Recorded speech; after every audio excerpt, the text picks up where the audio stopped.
L'area archeologica di Agrigento, in particolare quella del Teatro Antico di Akragas, riserva una nuova sorpresa. La seconda tranche della campagna di scavi fa emergere un nuovo protagonista.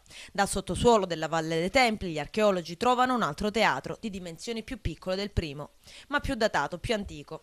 Una struttura all'interno dell'area del teatro ellenistico, una scoperta che deve essere approfondita ed esaminata, ma su cui si continuerà a lavorare. Quello che emerge da questa campagna sono le dimensioni e la speranza di trovare gradoni ancora intatti.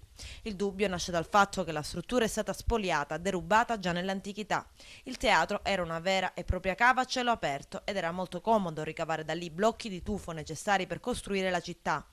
Gli archeologi sono certi, la cavea fu depredata più volte e se ne sono ritrovate le tracce, ma nel caso in cui non sia andato del tutto perso si potrebbe ragionare su un'ipotesi di utilizzo della struttura.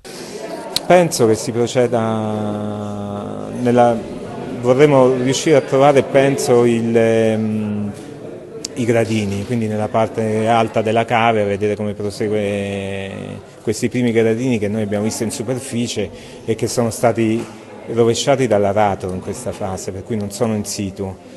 Spero che andando un po' più sotto li troviamo più sistemati, insomma. Siamo in attesa del nuovo finanziamento che è già inserito in programma per 2 milioni di euro all'interno del Patto per il Sud. Stiamo materialmente aspettando il decreto per avviare poi le procedure di gara e l'avvio concreto dei lavori.